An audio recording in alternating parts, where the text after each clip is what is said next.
आचार्य नम class 8 science बल और चाप विषयर प्रश्न उत्तर निम्न उक्तिगुड़िकर शून्यस्थान पूरण कूअरु डैश बल द्वारा पानी कढ़ा जाए टणा एक चार्जित वस्तु और अचार्जित वस्तु मध्य डैश बल रही है आकर्षण बस्ता भर्ती धान लदा हो जाउथिबा शगड़ को डैश बल प्रयोग करी गतिशील कराए मांसपेशी एक चुंबकर उत्तर मेलू अन्य एक चुंबकर उत्तर मेलू द्वारा डैश होता है विकर्षित एकक क्षेत्रफल प्रति लंब भाव में प्रयुक्त बल को डैश कहती चाप।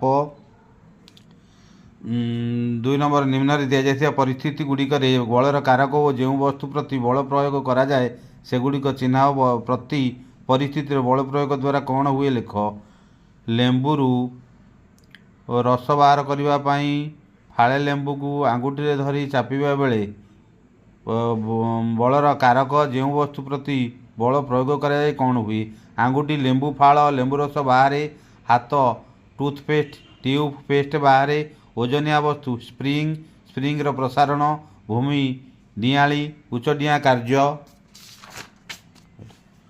कमार लाल उत्तप्त लुहा को पिटी पिटी कटुरीटी तैयारी करे एठारे हाथुड़ी द्वारा प्रयुक्त बल प्रयोग साहाय्य लुहाटीर की परिवर्तन हुए लिखे। एठारे हाथुड़ी द्वारा बल प्रयुक्त बल साहाय्य लुहाटीर आकृतिर परिवर्तन हुए।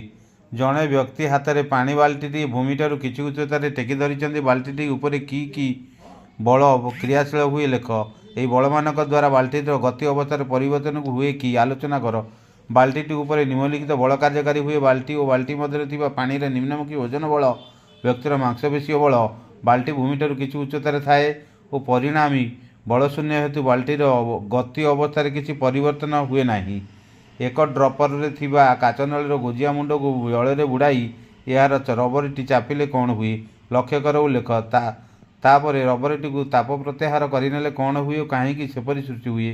ड्रपरटी थिबा काच नळीर गोजिया मुह को जल बुड़ाई रबर को चापिले पानी भितर हुड़ु हुड़ु हो वायु बाहर रबरटी चाप प्रत्याहार करने ड्रपर मध्य नहीं जल ऊपर को उठी आसे।